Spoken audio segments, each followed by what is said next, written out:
আজ তোমাদের একটা ছোট্ট গল্প বলবো। কত রকমের ফুল যে ফুটে আছে বনের মাঝে, লাল, সাদা, হলুদ, নীল। ওহ, দেখে চোখ জুড়িয়ে যায়।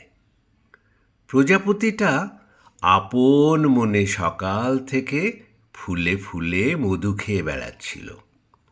ওর ডানায় কি সুন্দর সুন্দর রং লাগানো! বনের ফুলের সাথে ওর ডানার রং মিলে মিশে একাকার। বনের পশু পাখি, গাছপালা সবাই দেখে অবাক হয়ে তাকিয়ে থাকে। সারাদিন ঘুরে ঘুরে সূর্যি মামা যখন তার রাতের বাড়িতে চলে যায়, তখন প্রজাপতিটাও গাছের ডালে বসে বিশ্রাম নেয়। তারপর কখন যে ঘুমিয়ে পড়ে জানতেও পারে না। মাঝে মাঝে ঘুম ভেঙে যায় খুসখাস, ঠক ঠাক শব্দে। ভয় পায় প্রজাপতিটা।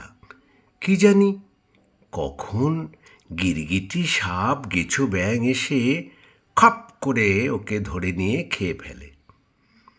খানিক বাদে শব্দ থেমে গেলে আবার ঘুমিয়ে পড়ে। যখন সূর্যি মামা সকালবেলা ফিরে আসে, তখন প্রজাপতিটারও ঘুম ভাঙে। ওর তো বাবা মা কাছে থাকে না, তাই নিজেই ঘুম থেকে উঠে পড়ে। ওর তো আবার দাঁত নেই, তাই দাঁত মাজতেও হয় না। তোমাদের মতন চোখে মুখে জল দিয়ে পরিষ্কার করতেও হয় না। তার বদলে কি করে জানো? ঘষে চুলকে চোখ মুখ ঠিক পরিষ্কার করে নেয়। ওই বনে একটা গিরগিটি ছিল। গিরগিটিটা খুব রগ বদলাতে পারে। সে অনেক দিন ধরে তাক করেছিল প্রজাপতিটাকে ধরে কপ করে খেয়ে ফেলবে। প্রজাপতির একটা বন্ধু ছিল। সে একটা রঙিন পাখি। সে কিন্তু প্রজাপতিটাকে সবসময় আগলে রাখত। কেউ যদি প্রজাপতিটাকে ধরতে যায়, তখন পাখিটা শীষ দিয়ে তাকে সাবধান করে দেয়। একদিন হয়েছে কি জানো? প্রজাপতিটা উড়ে উড়ে বেড়াচ্ছিল। একটা গাছে অনেকগুলো ফুল দেখে ভীষণ খুশি। ফরফর করে উড়ে গিয়ে বলল একটা ফুলের কাছে, ও ফুল, ও ফুল, তোমার মধু খাবো? ফুল বলল, খাও না, খাও না, আমার তো অনেক মধু। সবেমাত্র প্রজাপতিটা মধু খাওয়া শুরু করেছে, আর সেই গাছের ডালেই ছিল গিরগিটিটা। চুপি চুপি মোটা ডাল থেকে সরু ডাল বেয়ে গিরগিটিটা এগিয়ে যাচ্ছিল প্রজাপতিটাকে ধরবে বলে। এমন সময় রঙিন পাখিটা উঠতে উঠতে গিরগিটিটাকে দেখতে পেল। শোঁ করে নেমে এলো গাছের কাছে। গিরগিটিটা প্রায় প্রজাপতিটাকে ধরে ফেলবে। এমন সময় রঙিন পাখিটা এক ঝটকায় গিরগিটিটাকে ফেলে দিল গাছের ডাল থেকে।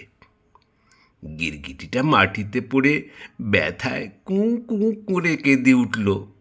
তারপর পাখিটার দিকে তাকিয়ে হাত জোর করে বলল, ভাই, ভাই, আমায় ক্ষমা করে দাও।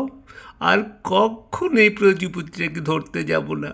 আমি কান মুলছি, নাক মুলছি। প্রজাপতি তার বন্ধু রঙিন পাখিটার কাণ্ড দেখে অবাক। ভাগ্যিস গিরগিটিটাকে দেখতে পেয়েছিল, তা নাহলে তো মরেই যেত।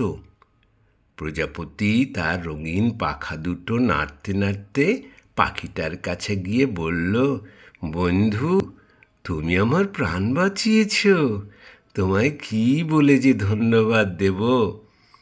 পাখিটা হেসে বলল, আরে বন্ধু না হলে কি আর তোমার প্রাণ বাঁচাতে পারতাম?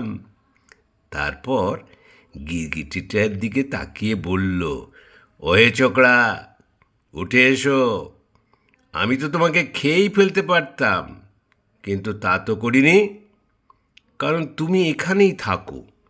আমরা মিলে মিশে থাকলে সবাই আনন্দে থাকব।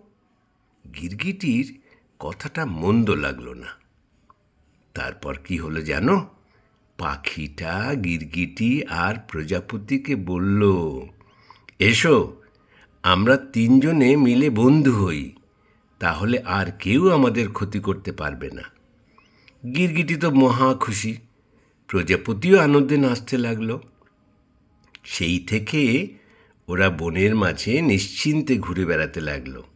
ওদের কেউ ক্ষতি করতে এলে দুজনে মিলে বন্ধুকে রক্ষা করত।